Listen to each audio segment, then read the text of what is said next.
Hey everybody, I'm Tom Vasel. Welcome back to my series where I'm going through the top 100 games at Board Game Geek, a wonderful website for gaming, and telling you what I think about them. Today I'm going to be going through numbers 80 through 71. Now, I've been telling you I played most of the games in the top 100. Today I have pretty much played all 10. I'll explain what that pretty much means in a bit, but I played 9.5 of them. Okay, so we're going to start with number 80, which is Pandemic Legacy Season 2. Now, Pandemic Legacy Season 2, I fully expect it to hit the top 100. I actually thought it would be higher than this, but the game has not been out long enough where I think it really matters. Now, this is one of those ones where I don't want to show too much of the game because obviously there's spoilers, although I don't think there's a lot of spoiler pictures in here. This is kind of the way the game looks when you start out. So you can only see part of the world. You can see part of South America, parts of Africa, Europe, and the East Coast, and that's it. This is definitely a sequel to the first one. Although you don't need to play the first one, but it's following up with the storyline 80 years later. It is a legacy game. It is a game that we loved here at the Dice Tower. There's a lot of cool concepts in this game that I really can't go into too much because it is one of those games with spoilers. You are permanently changing the board. This game will take between 13 to, I don't know, around 26, 27 plays. You won't probably play, if you're played 27 times, you're having a really bad campaign. So figure about 18, 19 plays to go through or so. And they are wonderful. It's a good storyline. I like the whole thing tremendously. Pandemic Legacy Season 2, and obviously I'm not alone. It is piggybacking on its, Pandemic Legacy Season 1 success for sure. Then we have Legendary Encounters, an alien deck building game. Now, this is the highest ranked, as far as I know, Legendary game.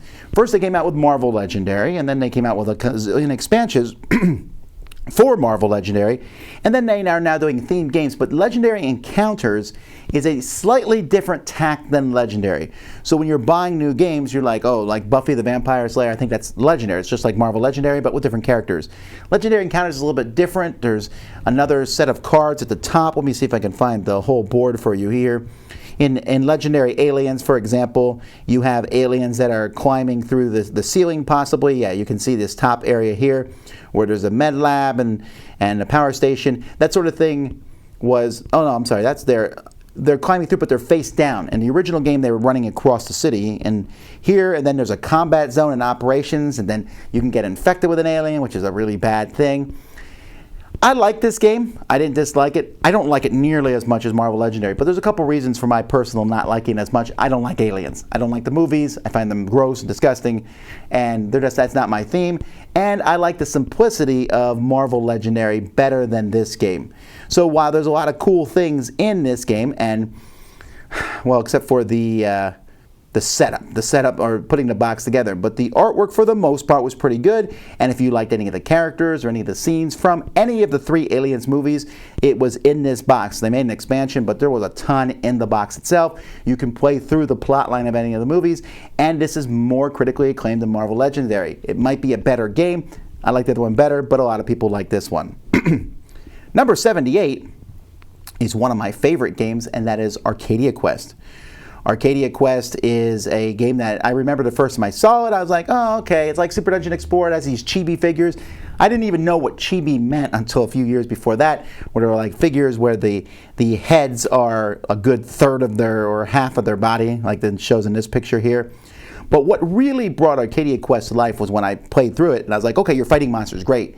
But the monsters are just there. Eric Lang always calls them bags of money. And your goal in this game is really to accomplish missions, and many of those missions are taking out the other players. Each person is going to have 3 characters, and since they've come out with Arcadia Quest, there's like 100 plus different characters you can get. You can see they have you can get different weapons and things. And this game is a campaign sort, so it's just 5 campaign, but at the end of a campaign, you get new cool weapons for the next one. And that's the thing about Arcadia Quest that hooks you, is the game itself is really fun. I mean, you can see, there's cool painted, you can paint the miniatures, but even without the miniatures, you can paint. Here's a picture of the boards that you play on. That's all cool and everything, but it's like when you're done with this hour to 90-minute back and forth, fight each other, fight monsters, you're like, here's some cool stuff. You can play with that next time. And you're like, well, can next time be now? Very popular game, and it's one of my favorites. I just like it a lot. So that's Arcadia Quest. Forbidden Stars is number 77. Now, Forbidden Stars was extremely anticipated because this was Warhammer 40k in space. Was it Warhammer 40k Twilight Imperium? Not quite.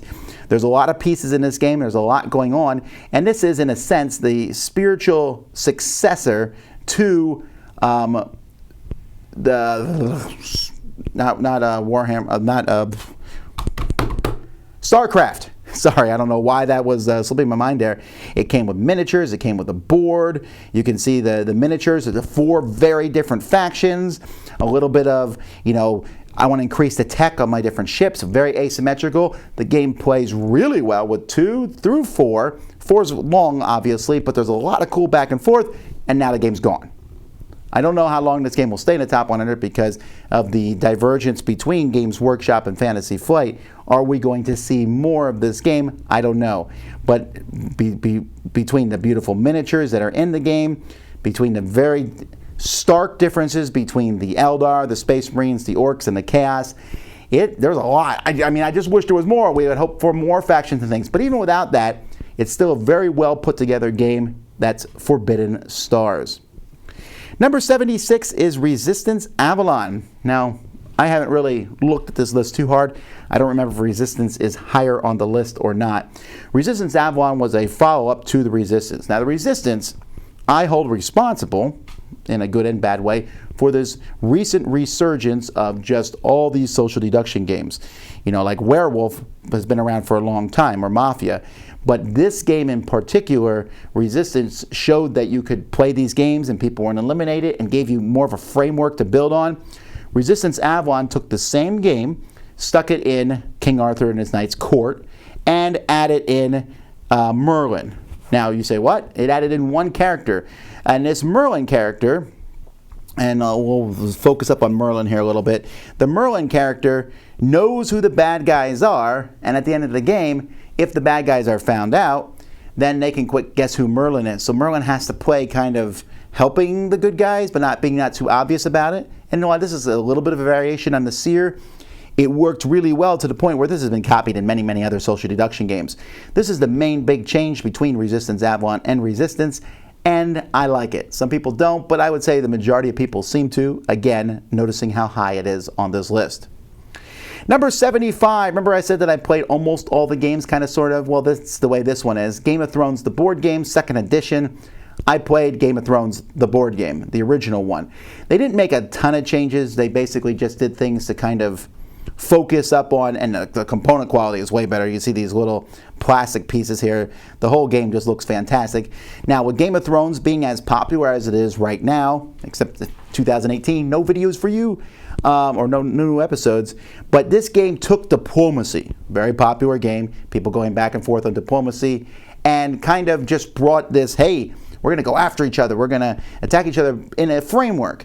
And there was a lot going on. You were doing diplomacy, talking to people, working, but then there's also this wilding threat that's going to be coming that people might have to send troops up to fight against, ways to get different heroes into battle. Each faction had a very distinct feel to it. The Lannisters felt very different than the Baratheons, and so on and so forth. And even if you don't like Game of Thrones, when I first played this, I didn't even know anything about Game of Thrones, and I still thought the game was good. It is a long game for sure, and like I said, full of the different characters from the series based on the books. They were a little bit ahead of the curve because when Fantasy Flight made this game, initially Game of Thrones was not nearly the blockbuster it is now, but still a lot of cool things, and the 2nd edition has done really well. Number 74 is Alchemists. Alchemists is a fantastic board game, which brought to the forefront, this came out in 2014 it says here, this brought to the forefront the apps. This game used your phone, and what you would do is you would scan a couple cards. So let me show you some of the cards in this game. These are some of the different alchemist ingredients that are in the game here. And so you would have 2 of these and you would scan them, and it would tell you when you combine those what kind of potion you would get, which is a really intriguing thing. And you would write that in information.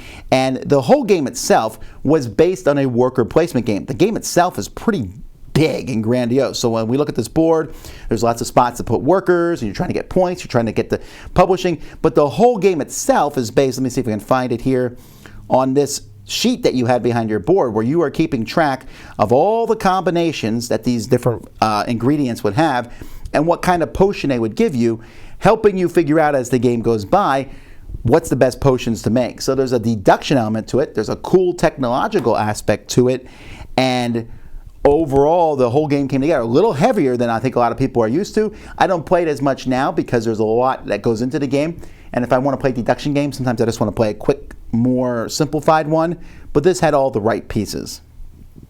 Then we have War of the Ring First Edition. That makes me wonder if War of the Ring Second Edition is on the thing, but we'll see as we go through. War of the Ring was a game that when it came out just kind of blew everyone's minds. This was a game that was, and I say this every time, and I mean it every time, it was the Lord of the Rings in a box. When you look at this board here, this is a huge board, nice cat. This is a huge board here, and one player, it's a one versus one. You can split it up, but it's essentially a two-player game. One person has the light, and you can see there's not a lot of light pieces on the board there. There's a ton of evil dark pieces on the board, and more of them are going to show up. The light player has the Fellowship of the Ring, and they are trying to move them and get Frodo to throw that ring into Mount Doom, which ends the game. But they often will peel people off from the Fellowship and send them out to go help fight the war, which is a losing factor, but they need to keep it up to put pressure on the bad guys. And so there's combat and war. There's this whole, the Nazgûl are constantly hunting for the Fellowship of the Ring, trying to do damage, trying to corrupt Frodo before he can drop that ring in. A lot of really cool pieces. They do look better painted. They made this was the first game I know of, besides maybe Catan, that had a deluxe version. Here is just someone's painted pieces. They look a lot better. And they made a deluxe version of the game later on. But overall, just a fantastic game. And if you like Lord of the Rings at all, and you don't mind a game that's slightly heavier, this one is for you. Number 72 is Stone Age. Now, Stone Age came out very close to Pillars of the Earth, which I like better than Stone Age, but when Stone Age came out, it was one of those times where I walked around a convention, and at Origins that year, I forget what year it was when Stone Age came out. Let's see real quickly. Stone Age came out in 2008, so 10 years ago. And when I walked around, everyone was playing it. You heard the shake of the dice cups everywhere.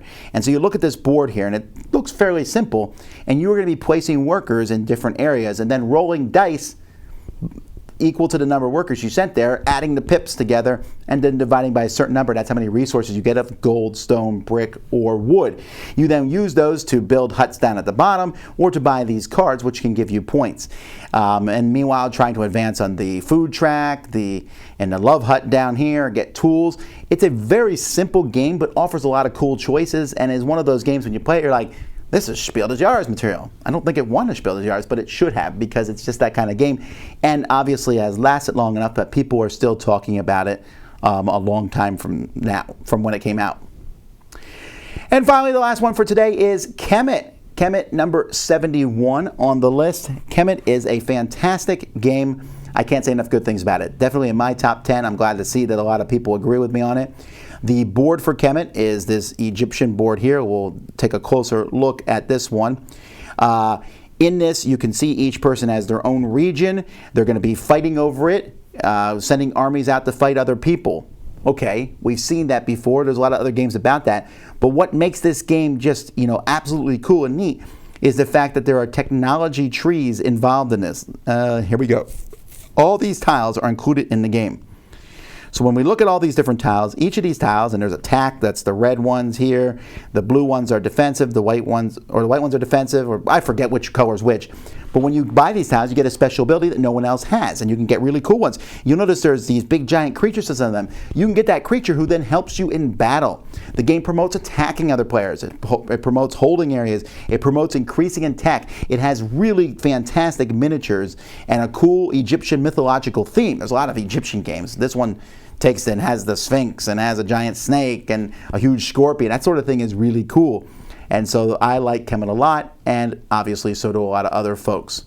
And this is the game I think that really put Madigo on the map. Well, it might have been Cyclades, but Kemet kind of cemented that. All right, folks, well, that's another 10 fantastic videos. Thanks so much for watching. I'm Tom Vasel, and this has been the best of Board Game Geek. You've been watching it on the Dice Tower. Thanks so much for watching the Dice Tower videos. Find more great videos and reviews, as well as our top-rated audio podcast at Dicetower.com. You can also find other great shows at Dicetowernetwork.com. I'm Eric Summerer, and you've been watching The Dice Tower. The Dice Tower is sponsored by Cool Stuff Inc., where you can find great games for great prices. Cool stuff in stock. Check them out at coolstuffinc.com.